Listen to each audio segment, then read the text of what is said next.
Thank you.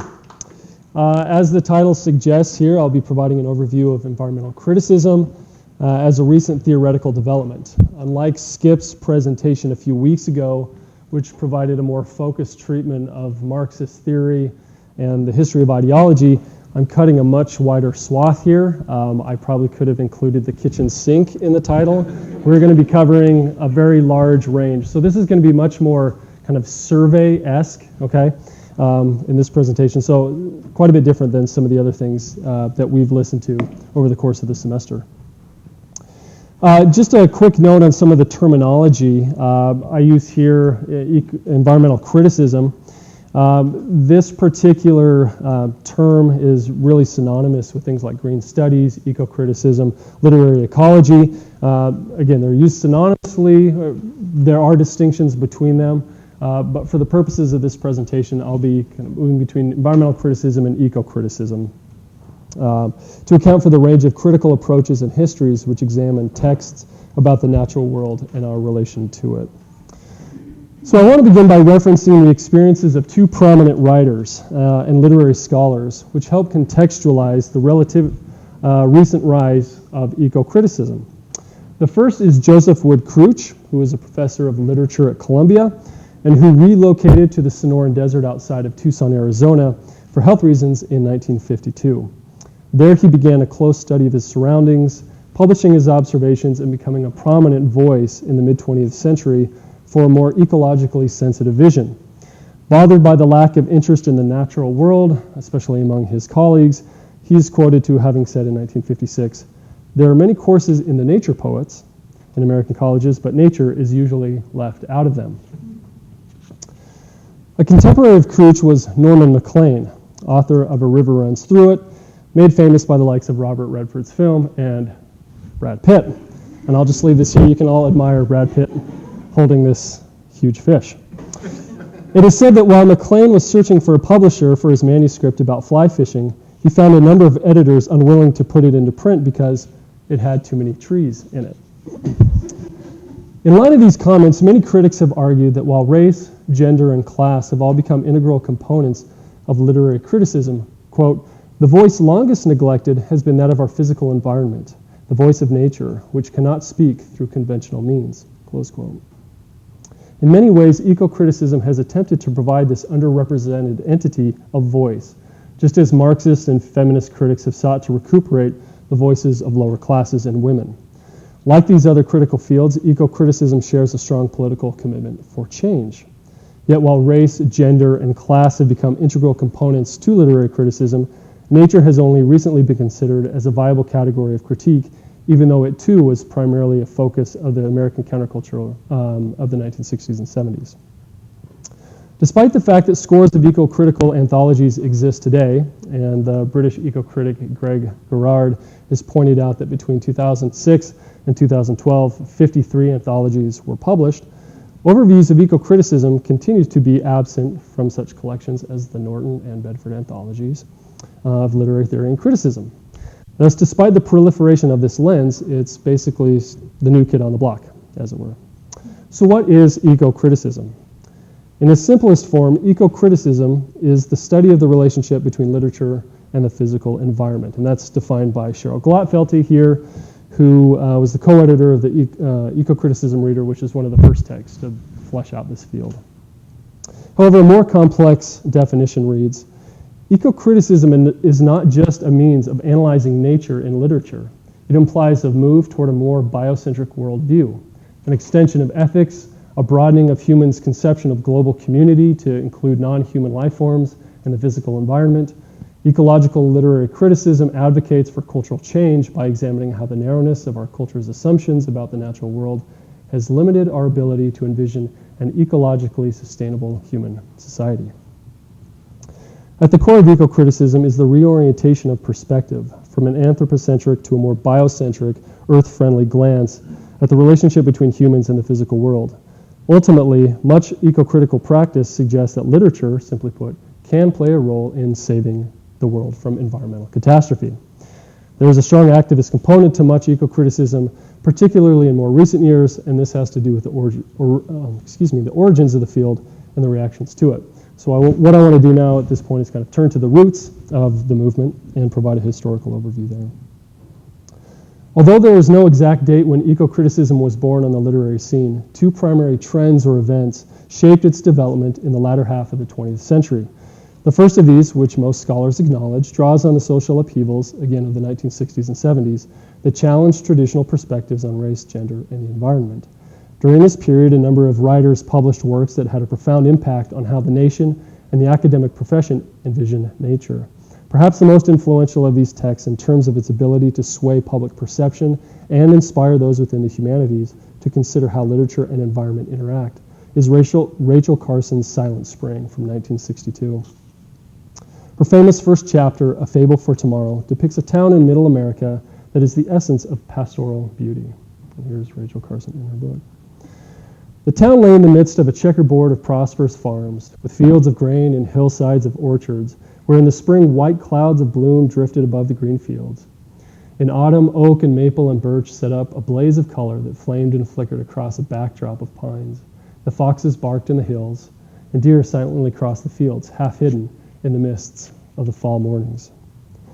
Yet this perfect rural tranquility is short-lived, as a strange blight crept over the area, and everything began to change. Some evil spell had settled on the community. Mysterious maladies swept the flocks of chickens. The cattle and sheep sickened and died. Everywhere a shadow of death. The farmers spoke of much illness among their families. In the town, the doctors had become more and more puzzled by new kinds of sickness appearing among their patients. There had been several sudden and unexplained deaths, not only among adults, but even among children, who would be stricken suddenly while at play and die within a few hours. Carson goes on to explain that this blight caused the birds to no longer sing, farm animals to no longer produce healthy offspring. Leaving her audience to speculate as to the cause of this mystery sickness, she concludes the chapter writing, "No witchcraft, no enemy action had silenced the rebirth of new life in this stricken world. The people had done it to themselves." Written to expose the harmful effects of DDT and other anthropogenic chemicals, Carson condemns the nature's faith in science and its desire to control nature. As a result of her work, DDT was banned in America, and the American public began to rethink its relationship to the natural world. And for literary scholars attuned to environmental concerns, this text embodied what art can do to enact change. In the following years, critics would give greater attention to the natural world in representation and its representation in literature, including Leo Marx's Machine in the Garden, 1964, Raymond Williams' Country in the City from 73, and Annette Kolodny's Lay of the Land from 75. These works would greatly influence the explosion of scholarship on literature and the natural world in the 1980s and 90s. However, the real spark for the ecocriticism boom during this period occurred at the 1992 Western Literature Association Conference, where a group of like-minded scholars formed the Association for the Study of Literature and Environment, or ASLE, and Cheryl Glatfelty, who I showed you before, is one of the co-founders of that organization. This organization, along with its biennial conference and its official journal ISLE, has played an integral role in promoting ecocriticism as a viable and much-needed critical approach. What began as an offshoot of a regional conference has grown into an international organization with local chapters in Canada, Europe, Asia, and Oceania, whose goal is to, as the website for ASLE suggests, facilitate interdisciplinary and innovative approaches to the study of nature and culture through forms such as nature writing, art, eco-critical scholarship, pedagogy, science writing, poetry, music, creative writing, and film, etc. So pretty much everything, right, as it relates to the natural world. With an institutional home in ASLE, ecocriticism blossomed in the mid-1990s. Following the ecocriticism reader in 1996, a host of other collections appeared in its wake, including Reading the Earth in 98, Reading Under the Sign of Nature in 2000, Beyond Nature Writing 2001, and Greening of Literary Scholarship 2002. Other studies by British eco-critics, and within the British system, it's typically referred to as green studies. Okay? They've looked to the influence of the British Romantics, such as Blake, Coleridge, and Wordsworth, for example, and their influence on American transcendentalism. Works like Jonathan Bates' Romantic Ecology, Wordsworth in the Environmental Tradition from 91, and the Green Studies readers from 2000 are key texts within this particular tradition. The second major influence on the rise of ecocriticism and which gave the movement significant momentum in the 1980s and 90s, came in a reaction to the period's cultural wars and the influence of postmodern and post-structuralist theories within the academy. As many budding eco-critics felt that a tangible, phenomenological environment was under threat by the machinations of modernity, they rebuffed a theoretical turn in literary scholarship, as they felt it compromised what is real. As one writer has suggested, eco-criticism, quote, rejects the notion that everything is socially and or linguistically constructed. For the eco-critic, nature really exists out there beyond ourselves, close quote. Glenn Love, another one of the prominent voices of the field, suggested that, quote, the reevaluation of nature in literary studies will be accompanied by a major reordering of literary genres, with realist and other discourse which values unity rising over post-structuralist nihilism, close quote. Love's preference for attention to new genres, and here we can think kind of the nonfiction nature writing, and their ability to address present environmental crises is indicative of much early eco-criticism. However, as more recent evaluations of the field suggest, some of the for and against reactions against theory have been exaggerated. That being the case, this view of nature as kind of a unified, coherent thing, and nature as textuality is very much still in play within eco-criticism today. Like other theoretical and literary fields which use the wave metaphor to describe their development, and we can think obviously feminist theory and also Native American literature, and Dr. Pulley's talk in 2 weeks is using the 4 waves of Native American literature. Eco-criticism has followed suit. Looking back over a decade of eco-critical scholarship, Lawrence Buell groups its development and practices in light of the trajectory of feminist criticism through first and second waves, reminding us that this first-second distinction should not, however, be taken as implying a tidy, distinct succession. Most currents set in motion by early eco-criticism continue to run strong, and most forms of second-wave revisionism involve building on as well as quarreling with precursors. These distinctions help delineate some of the major concepts in eco-critical work and suggest how the field has responded to its numerous growing pains, revealing as well that eco-criticism is very much a work in progress as it continues to define itself through what scholars have more recently observed as eco-criticism's third and fourth waves, and their associated branches which extend the field in a vast array of genres, historical periods, and critical discourses. So first wave eco-criticism. First wave eco-criticism returns us to Love's reaction to theory and the need for eco-critics to foreground new genres that will better orient our focus to the needs of the natural world. Like early feminist scholarship, much of what defines early eco-criticism is an attempt to open the literary canon to include texts that had not previously been considered as literature. While feminists look to texts by and about women, eco-critics turn to nature writing. Thoreau's Walden has been the text for this genre, at least within the American tradition, as his work suggests the value of the material world of nature to combat the ills of society. And that's certainly a point we could debate, but that's how many read it. Thoreau writes, quote, I went to the woods because I wished to live deliberately, to front only the essential facts of life and see if I could not learn what it had to teach. Looking to rural nature to reveal a more authentic way of living, Thoreau outlines 2 primary themes which are key to the nature writing tradition. As eco-critic Scott Slovic explains of this genre, quote, by confronting face-to-face the separate realm of nature, by becoming aware of its otherness, the writer implicitly becomes more deeply aware of his or her own dimensions, limitations of form and understanding, and processes of grappling with the unknown.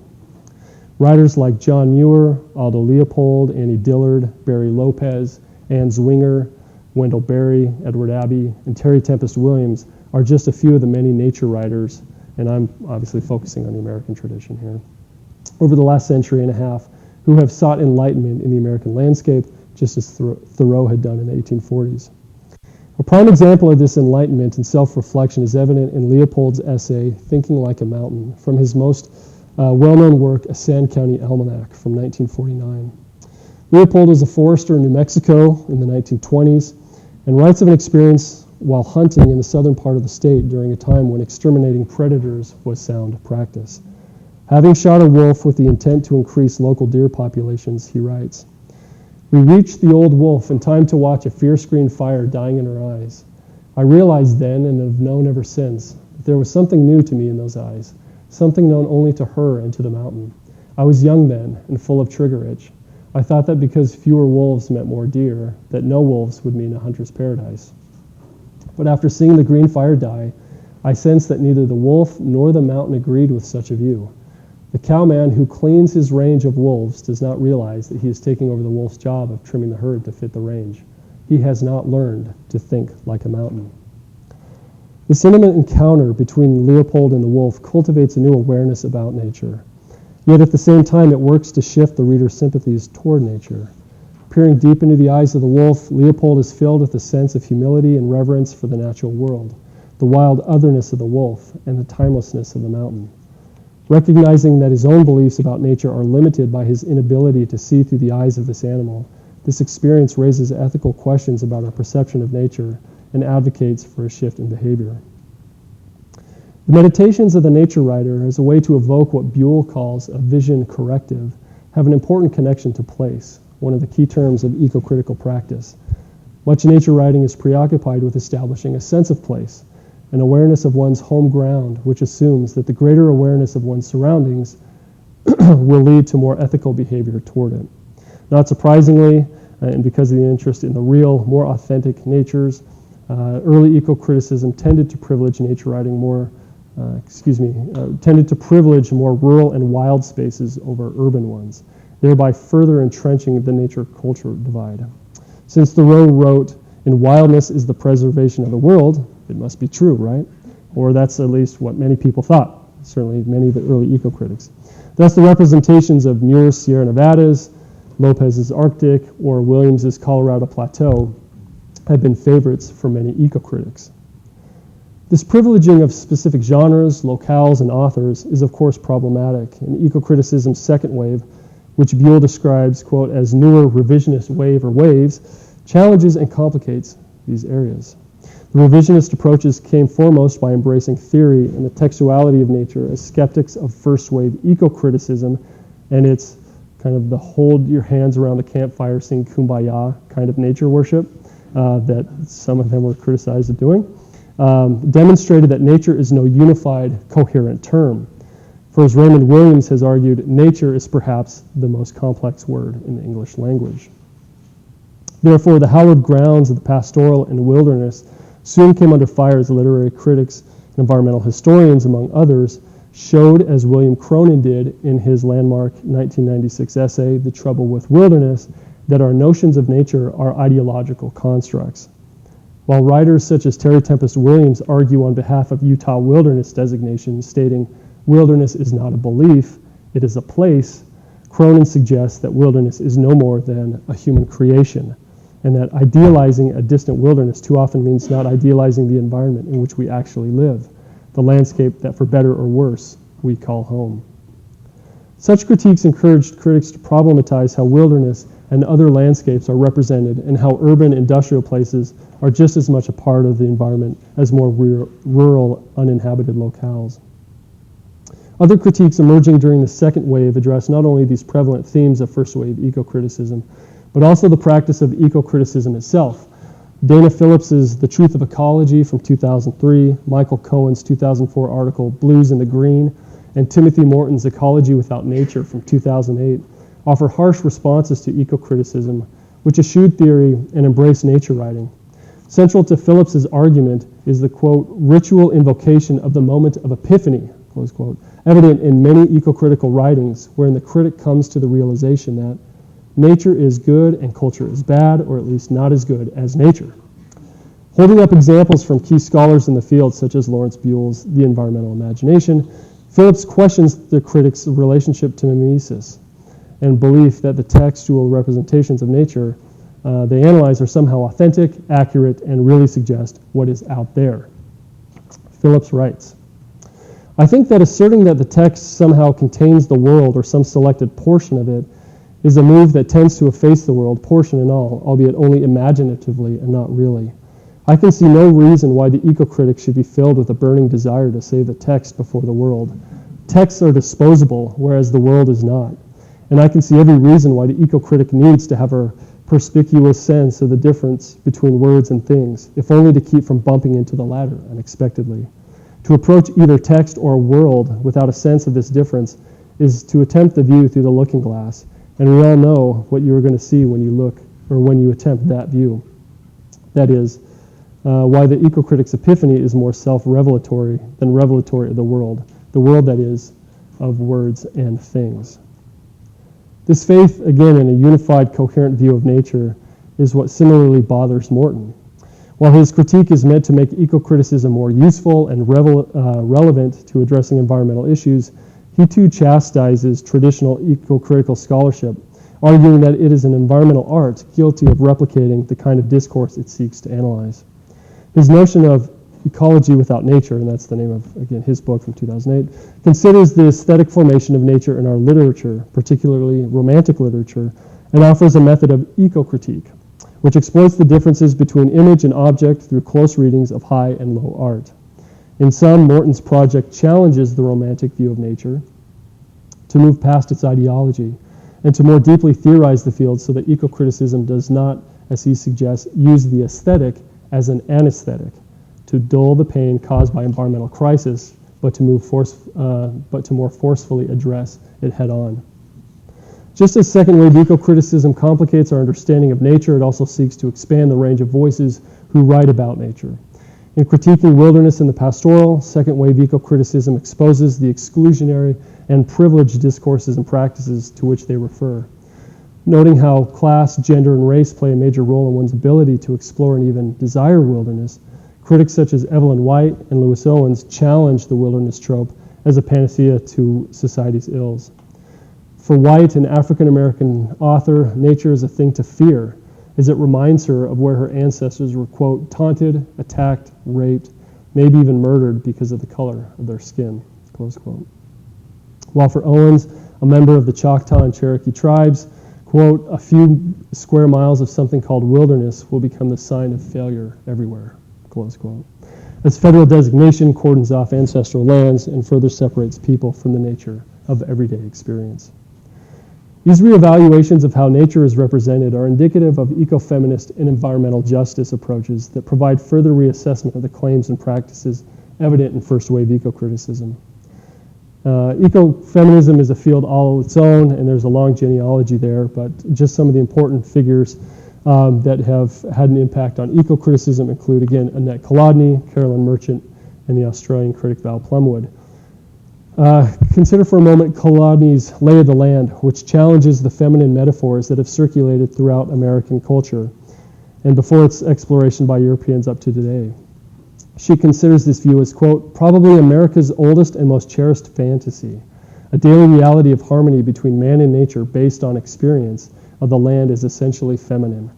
That is, not simply the land as mother, but the land as woman, the total female principle of gratification, enclosing the individual in an environment of receptivity, repose, the painless and integral satisfaction. Moving beyond a consideration of the land as Mother Earth, Kolodny examines how pastoral representations of the American landscape encourage colonization and conquest and have led to the view that virgin land is ready for the taking. Coupled with feminist principles that challenge rigid power structures, binaries like male-female, and oppressive language systems, this text, among others, has given rise to ecofeminism, succinctly defined as the link between nature and culture, between the forms of exploitation of nature and the forms of the oppression of women. Contributions by writers such as Leslie Marmon Silko, Pat Mora, Sandra Cisneros, and Gloria Anzaldúa reflect ecofeminism's embrace of perspectives from disparate racial, class, and sexual identities to examine patriarchy as the source of environmental degradation. Closely related to the aims of ecofeminism are those of the environmental justice movement, another development that has helped eco-criticism expand beyond American nature writing and stay true to its commitment to address actual environmental crises. In the Environmental Justice Reader, editors Joni Adamson, Meme Evans, and Rachel Stein explain the movement as follows: that it's the right of all people to share equally in the benefits bestowed by a healthy environment. We define the environment in turn as the places in which we live, work, play, and worship. And again, that's one of the issues with wilderness is we tend not to live in wilderness, right? Environmental justice initiatives specifically attempt to redress the disproportionate incidence of environmental contamination in communities of the poor and or communities of color. to secure for those affected the right to live unthreatened by the risks posed by environmental degradation and contamination, and to afford equal access to natural resources that sustain life and culture. Scholarship in this area has addressed such issues as nuclear waste storage, coal mining, deforestation, and agribusiness, and their impact on marginalized groups in the United States and abroad. Inherent in much environmental justice scholarship is attention to toxic discourse, the proliferation of texts about the pollution of human and non-human entities. Environmental justice maintains a robust niche in ecocritical studies and promises to be one of the more productive areas of inquiry within the field in years to come as competition over scarce resources increases. Now into third and fourth waves. Third wave ecocriticism has its roots, again, in the environmental justice movement.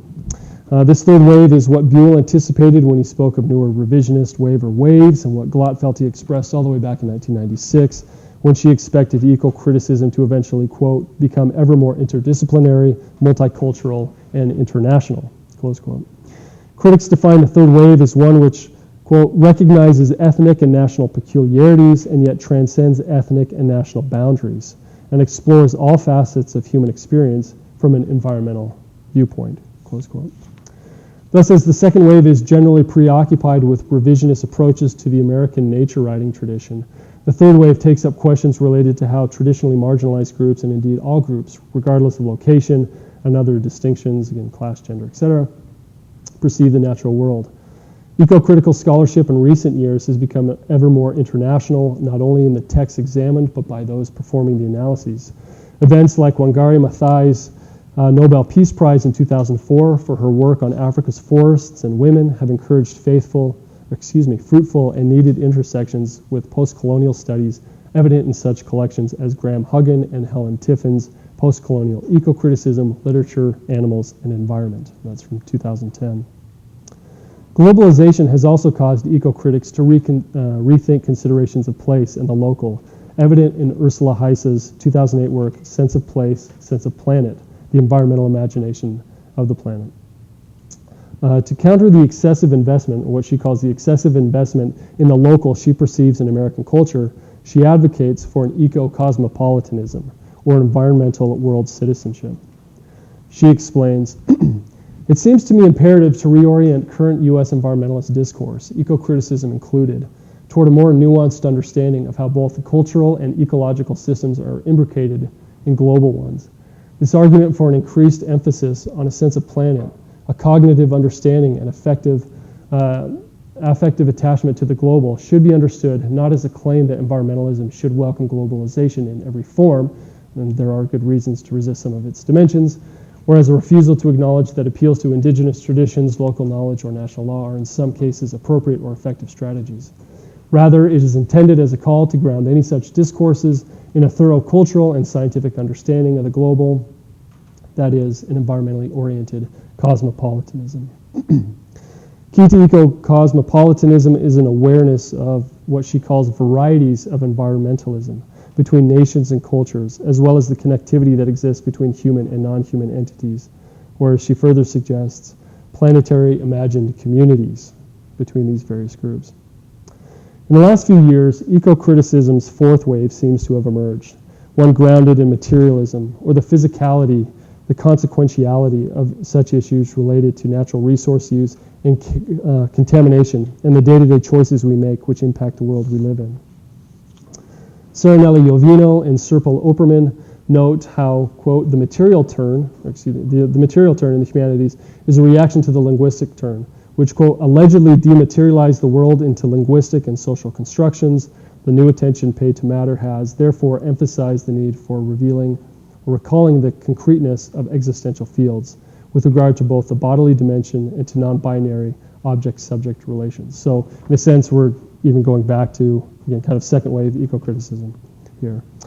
Jane Bennett's Vibrant Matter, 2010, provides a more specific view of matter's agency, evident in her articulation of thing power, which she defines as, quote, the strange ability of ordinary, man-made items to exceed their status as objects and to manifest traces of independence of aliveness, constituting the outside of our own experience.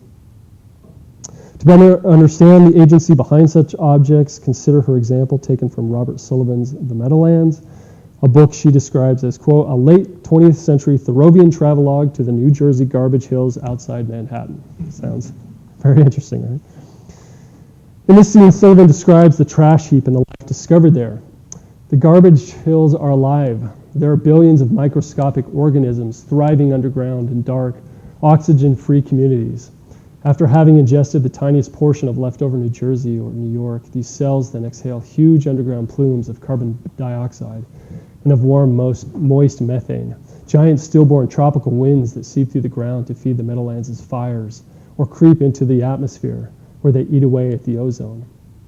One afternoon, I walked along the edge of a garbage hill, a 40-foot drumlin of compacted trash that owed its topography to the waste of the city of Newark. There had been rain the night before, so it wasn't long before I found a little leachate seep, a black ooze trickling down the slope of the hill, an espresso of refuse.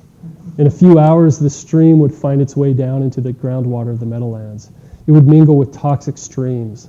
But in this moment, here at its birth, this little seep was pure pollution, a pristine stew of oil and grease, of cyanide and arsenic, of cadmium, chromium, copper, lead, nickel, silvery, mercury, and zinc. I touched this fluid. My fingertip was a bluish caramel color, and it was warm and fresh. A few yards away, where the stream collected into a benzene-scented pool, a mallard swam alone. I find this example here quite fascinating, not only because of the pathos invoked and of the final image and the rhetoric of this birth of pollution, but because in many cases it takes us back to the view of the nature writer, right? Kind of the individual gazing out onto the scene. Yeah, this is obviously no Walden.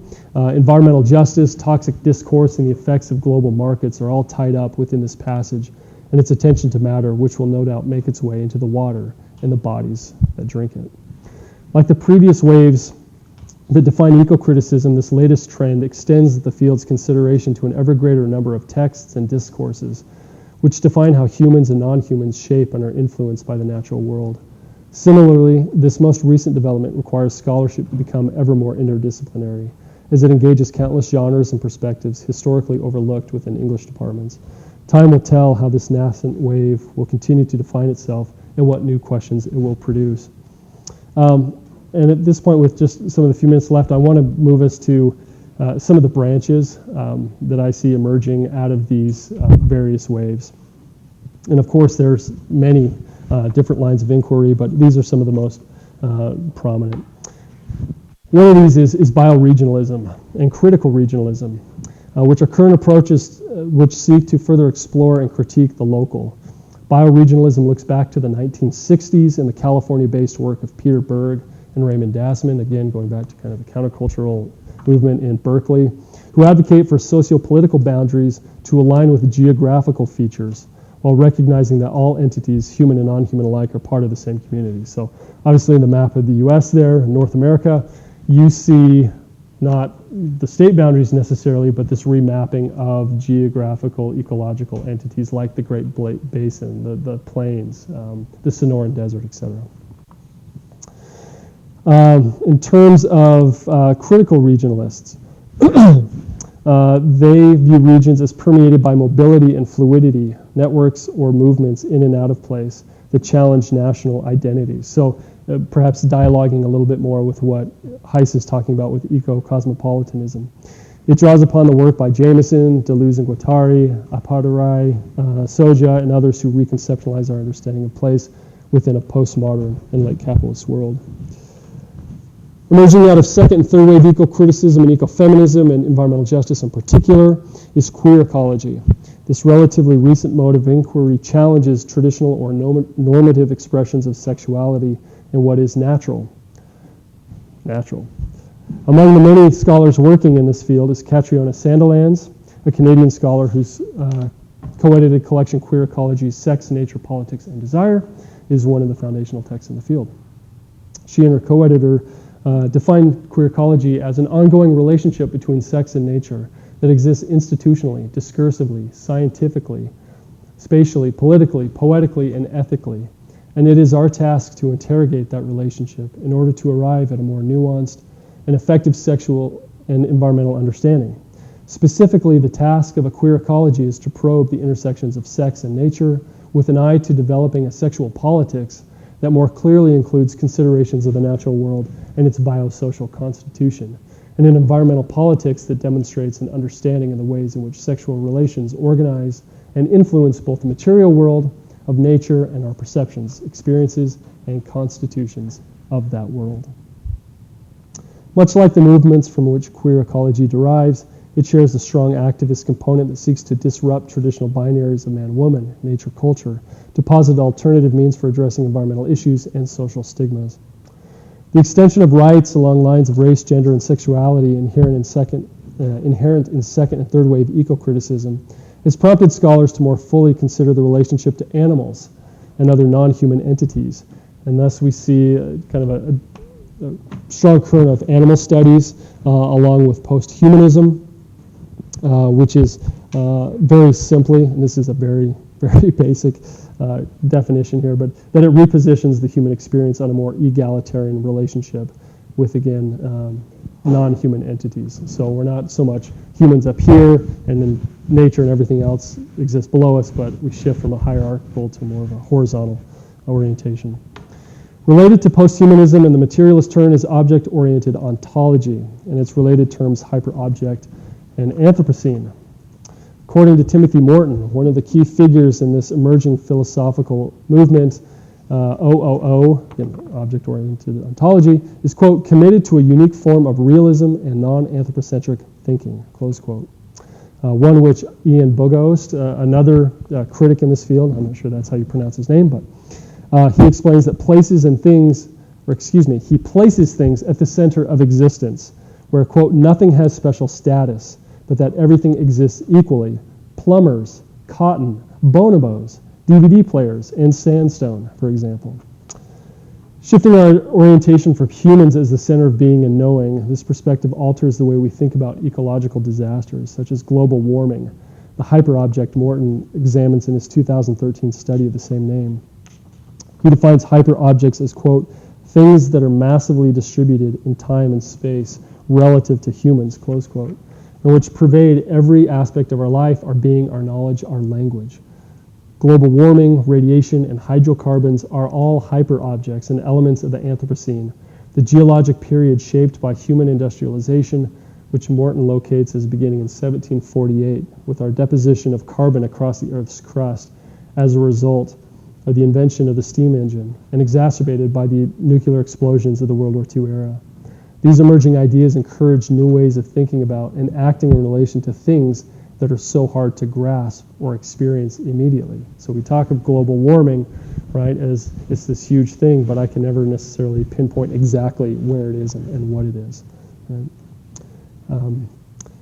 So finally, and this is kind of the last branch I want to refer to, and this one I'm not exactly sure where to categorize this, and of course categories themselves are very problematic, but it's certainly in dialogue with things happening with first and second waves. And this relates to eco-theology or green religion as a reconsideration of the role of religion in environmental studies and action. For many, religion might seem an odd companion to environmentalism, but much of the perceived disconnect derives from Lynn White Jr.'s seminal essay from the 1960s, which was entitled The Historical Roots of Our Ecological Crisis. And basically he condemns the Judeo-Christian tradition and suggests that it is the most anthropocentric religion the world has ever seen. And as a result of that, although he puts up St. Francis as kind of a model for new ethical behavior, many have continued to look at religion as one of the main culprits in our environmental demise. Yet philosophers like Max Olschlager, among many others, have argued that religion might actually provide the best antidote to environmental crises, as it challenges utilitarian individualism and promotes a greater concern for the common good than many other discourses. And the Pope's recent encyclical entitled Care for Our Common Home, which came out this past summer, is a significant step in linking religion and science together in order to address ecological crisis and its impacts on the poor and needy. And it was interesting at the most recent conference this summer, ASLE conference, that the Pope's encyclical was a piece that was brought up on a rather regular basis. So, in closing, Despite the fact that eco-criticism continues to reside on the periphery of literary criticism for many scholars, the field's transformations in recent years suggest a bright future. In Coming into Contact, Explorations of Eco-Critical Theory and Practice, a text from 2007, the editors posit, the study of literature and environment is to retain its critical vibrancy. Its subjects and methods will require constant scrutiny and revision. With scholars exploring an ever-expanding diversity of literary and cultural texts and practices, while also refining our critical methods and creating new ones as appropriate. With the advent of new waves and branches and the growth of eco-critical scholarship across the globe, the movement appears well poised to maintain its cultural relevancy as it responds to an increasingly diverse array of perspectives. By doing so, it promises to gain ground as a significant contributor to the broader field of literary criticism and ultimately how we understand and interact the world around us. Thank you.